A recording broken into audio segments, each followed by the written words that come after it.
Well, we're back again. We're at talk 4 about prioritising and plan out your days. Now, Keith, do you want to talk about this, or do you want me to start off?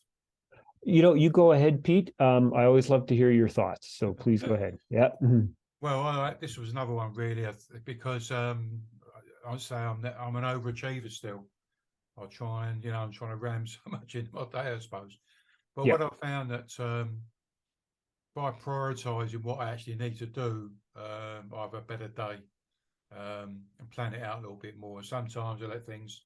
I think what the best way I look about it is, Keith, is just being like a bit of a willow tree. Like in a willow tree. Yeah. It's sort of just sort of bends with the wind and stuff like that. Mhm. So when I do plan and prioritise out my day, I very much like that willow tree thinking that right, this is a little bit of the plan that I want to be doing for the journey or what my day is going to be. But Yeah. I allow that flexibility in that. Do you know what? Perhaps I've bitten off too much more than I can chew. Perhaps I need to drop something, Yeah. which ain't a big deal. What do you do, Keith? I mean, are you like that as well, or what? Yeah, I'm getting much better. And I just, I love how each of these tools sort of builds off of the other ones. And, we've talked to our friends here about pacing.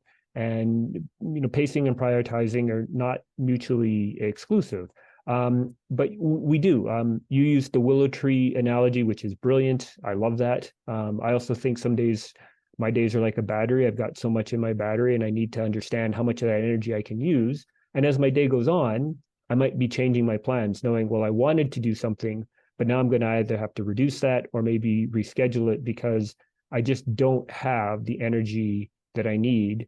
Because if I do, I'm going to put myself in a deficit. So we need to be honest with ourselves. We need to be kind. We don't need to beat ourselves up and say, look, if I can't do this thing today that I wanted to, it's not in any way a failure. It is good health and looking after yourself and saying, well, I'll do it tomorrow.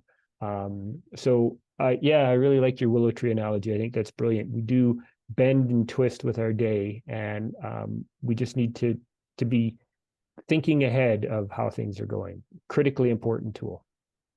I don't know about you, Keith, but back in the day before I got into self-management, I never really planned it. I just sort of got up and see what happened, really. But Yeah. self-management for me is all about moving forward, and I think we need to start doing. We need to be involved planning, like planning our days a lot more, but prioritising. What needs to be done, so we don't sort of overdo it and increase Yeah. our pain or our Yeah. symptoms.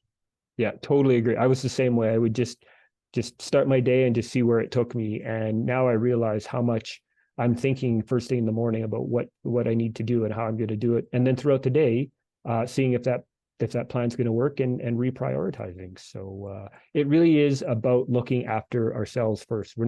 It's not being selfish. It's about looking after yourself and doing what's right for you. And then you can be better and more present for the people around you as well.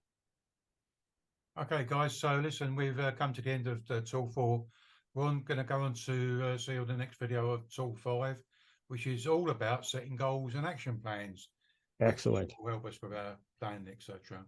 So Right we'll on. see you both on the next video. Thanks again, everyone.